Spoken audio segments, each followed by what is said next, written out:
So, hello everyone, and welcome to episode 9 of Echoes from the Field. I'm delighted to be joined today by Allan Châtenay of Explor, one of the first users of STRYDE way back in, I think it was 2020, but we'll come on to that soon. And it's also a first because Echoes from the Field is now Echoes in the Field, which is going to be quite good fun. So, nice to see you, Al. Maybe we can begin by introducing yourself and maybe tell us a bit about Explor, what your business does in seismic and so on. Yeah, thanks. Allan Châtenay, president of Explor. And Explor is a privately held company. We're focused on seismic data acquisition technologies in the onshore.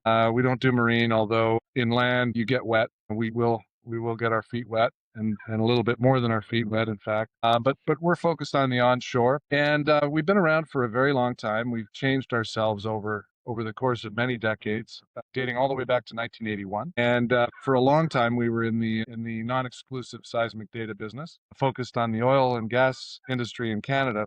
And then really, probably in 2014, 2015, we started seeing that there was a real need to advance technology in the offshore industry. It had sort of stagnated. We had some very compelling ideas that we ran to ground and tested, developed over the ensuing few years. And then in 2020, we really took the focus of expanding geographically and with intention to expand into different vertical markets as well. Mining, CCUS, geothermal, all kinds of different things that we've done in the ensuing years. And that has been great. And STRYDE's been a big part of that. Thank you. Cool. Thanks for that intro. So as I said at the beginning, you were one of the very first users of STRYDE. The question I had was what initially convinced you to try using new technology at such an early stage of STRYDE's inception? So there's a bit of a backstory. STRYDE was conceived in large part by Jack Busca. Jack was at BP. He had the concept of the million channel crew. How do we get there? We need a very lightweight, very inexpensive node that can do the job. That can record quality data, but can get us to the trace densities that we need to properly sample the subsurface. Okay. Jack he's Canadian. He's from Calgary, and he had presented at an event in Calgary. It presented the million channel crew, and in that presentation, he said, we need a source to match it. And he in that presentation, unbeknownst to me, we'd never really met before then. He brought up the patent that we hold for pinpoint. He said, "This is a source that could match the agility of the at the time he was calling it the cheetah node." Okay, and so that kind of pairing of the idea of a nimble and agile source technology with the nimble and agile receiver was big, and we had been looking for and working to develop different solutions. I had tested just about every node we'd used. Without mentioning all your competitors, we'd probably use them all. Okay. Yeah, that's fine. And tested them all. And in some cases, we were the first to test them and so forth. But we had also been engaged in conversations with BP. BP was a real leader in high density. That's, of course, where Jack came from. Paul Thacker was with our company. He'd spent 15 years at BP and with all the, very high-level onshore seismic thinkers that were in that and still are a part of BP. And in those discussions, we really came to understand the idea behind the STRYDE node, and we were excited to see it come out. In 2020, you're right about the year. In 2020, at the very height of the onset of the COVID pandemic, we indeed did use a system that was pre-commercial, in fact, and we were, I think, the first to use it, certainly in the Western Hemisphere. Maybe the first to use it on a semi-commercial. It was a test, so was it commercial? Not sure, but it was close, and you might remember that we had a prototype nest on a rickety kind of a Russian tray or something. I don't know. It was kind of a but we were out there self-isolating in a ranch in southern Alberta running a test, and that was really where we saw it was one of those moments in my career, and I've had a few of them, but this was one where it was like, okay, this changes everything. It's just absolutely clear that STRYDE is a revolutionary technology. And from there, well, things took off. Fantastic. And how many projects have you used STRYDE on approximately? I know it's a big number. It's over 100. I mean, I don't know. It's a lot. It's a lot. What STRYDE enables us to do is do a lot of smaller projects and be cost efficient on it. We've done projects with literally one or two people with STRYDE.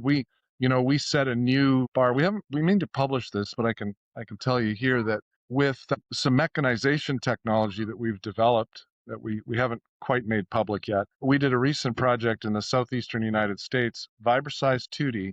The total crew size was 3 people. And so we're able to, high density 2D with 3 people. And so, we've done projects that last a day, we've done projects that last months, and from the smallest things to some of the largest node counts, that have been done in any of these countries. So it's, yeah, hundreds. I don't know if it's hundreds. It's over 100. I mean, it's a lot. It's still very impressive. If you think that's in just over 5 years ish, that's a lot of projects. So congratulations to you and the team. How's the technology changed how you plan a project, how you mobilize, how you deliver the project, or is it actually partly Stride, partly your own operational methods? What's most impactful?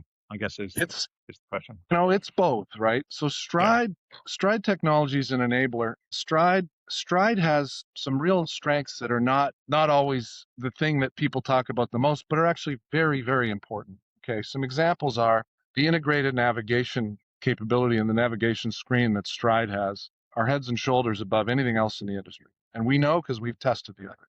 So the way that you can deploy and the way that you can retrieve and the way that that integrates with GNSS technology for positioning is very, very robust. Okay. And you're just ahead of everybody there. Okay. And that enables us to dramatically reduce the size of the crew and get to very high efficiency levels. The thing is that you can take a new technology and use it, but we see sometimes people will use a new technology in exactly the same way as they use the old technology, and then they don't exactly get all the benefits. So the part that we also bring is really that commitment to continuous improvement, kind of disruptive innovation as well. So we don't have observers on the crew. We don't have them. We don't have the classic troubleshooters on the crew. We haven't surveyed anything in a conventional sense of surveying since 2014. And Stride enabled us to get even more efficient at not surveying as a separate activity. So it's really transformed things. In terms of the very light weight of the node, that enables us to reduce crew size. Our typical crew size, 2 people. 2 people are deploying, and depending on spacing, they can deploy anywhere from, if it's usually we have very dense spacing, so we're usually 500 nodes plus per day per 2-person crew, and those are just phenomenal efficiency levels, which reduce the cost per trace, and they reduce the HSE risk exposure per trace, and allows us to drive up the seismic trace densities very, very efficiently. So the other thing is, and again, another thing that maybe isn't talked about enough with Stride is the Survey QC software.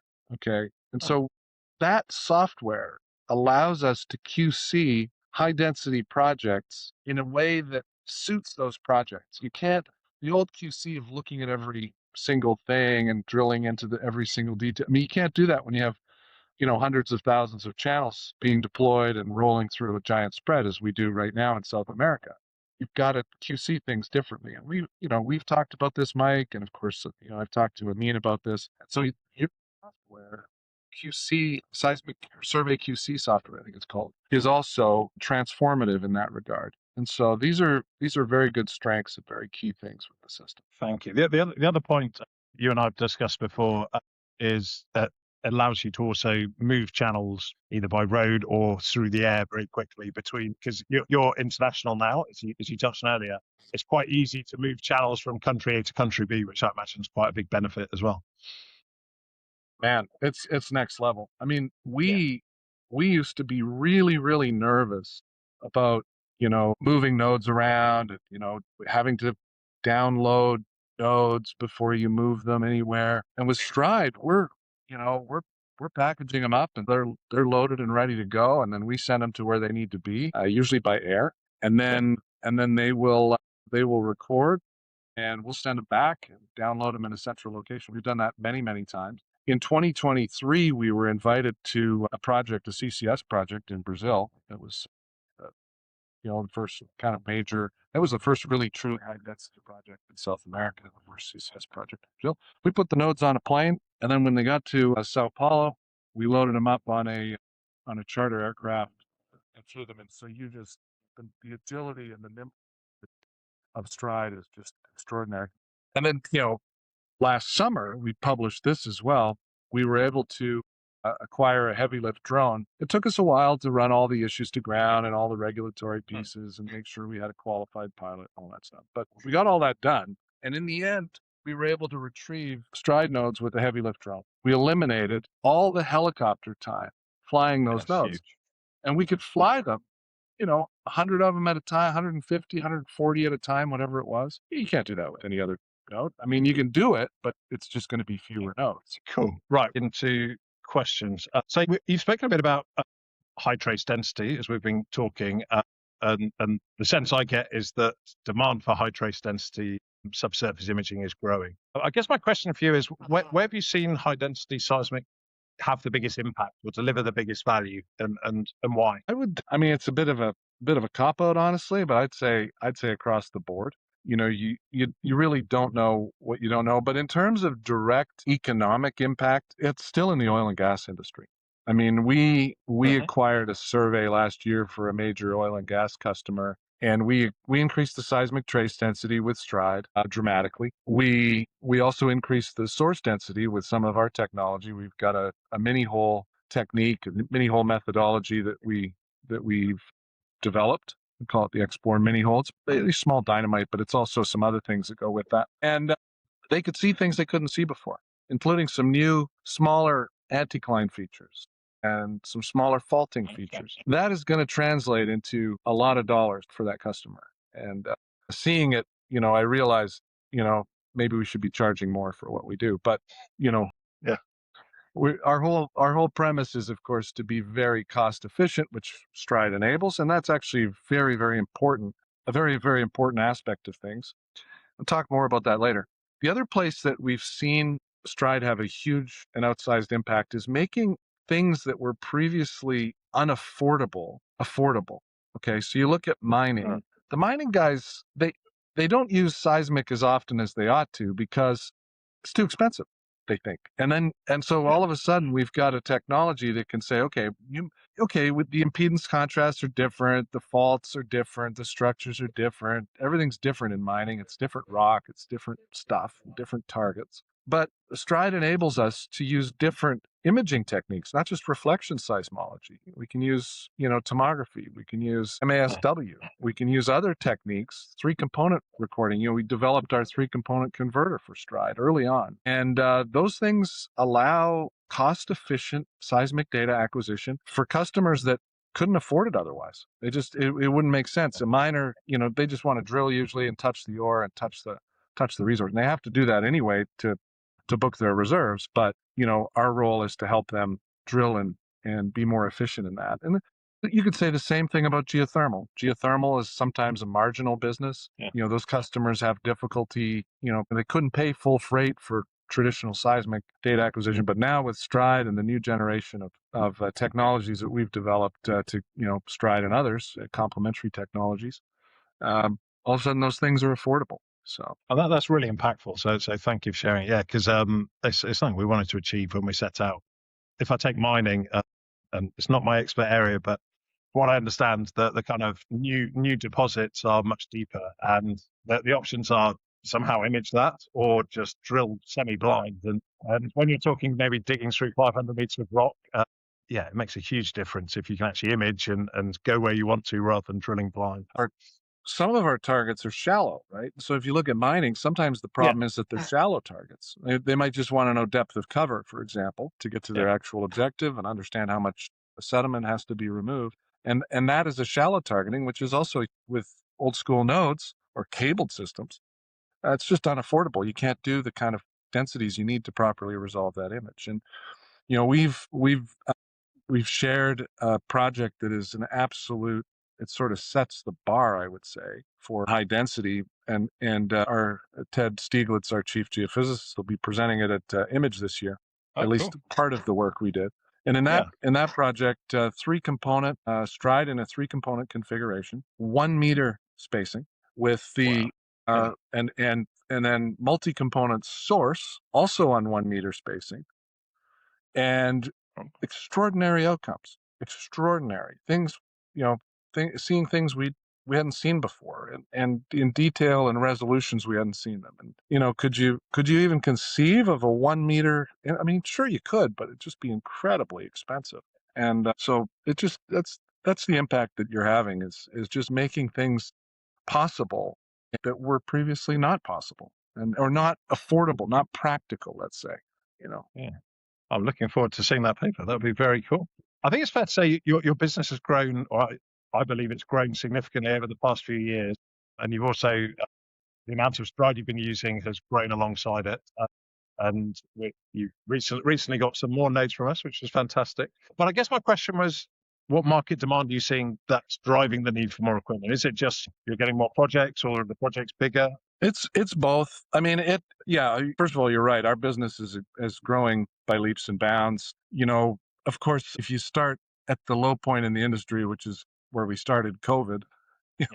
I don't know what you measure from, but if you measure from that, it's like some kind of incredible percentage. But even in the last couple of years, we're growing. It's going to be more than a tenfold improvement, or more than tenfold growth in revenue, and that's. I think it's just people beginning to really understand the capabilities that we can bring with the technology stack we've got, and of course, STRYDE is the core of that. It's been essential to that, and so as people begin to understand that and start to see it, the thing with STRYDE is, we're in an industry, the oil and gas industry in particular, are not early adopters. Oil and gas customers are late adopters or even laggards. They're very conservative. In the oil industry, the cost of failure is very high, and people, they just don't want to be the first. They just don't want to stick their necks out. They got to see it first. And one of the advantages that we've had is that by working with so many different industries, some of those industries have innovators. The geothermal industry, they're innovators. These mining companies, junior miners, they're explorers, they're entrepreneurs, they're different. A blue chip oil and gas company, they don't mess around.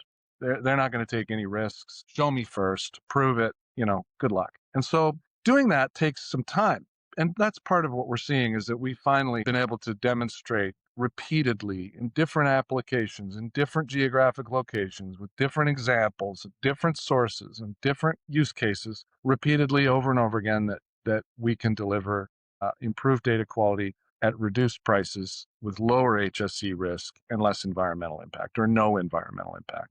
And that's why we're growing so fast.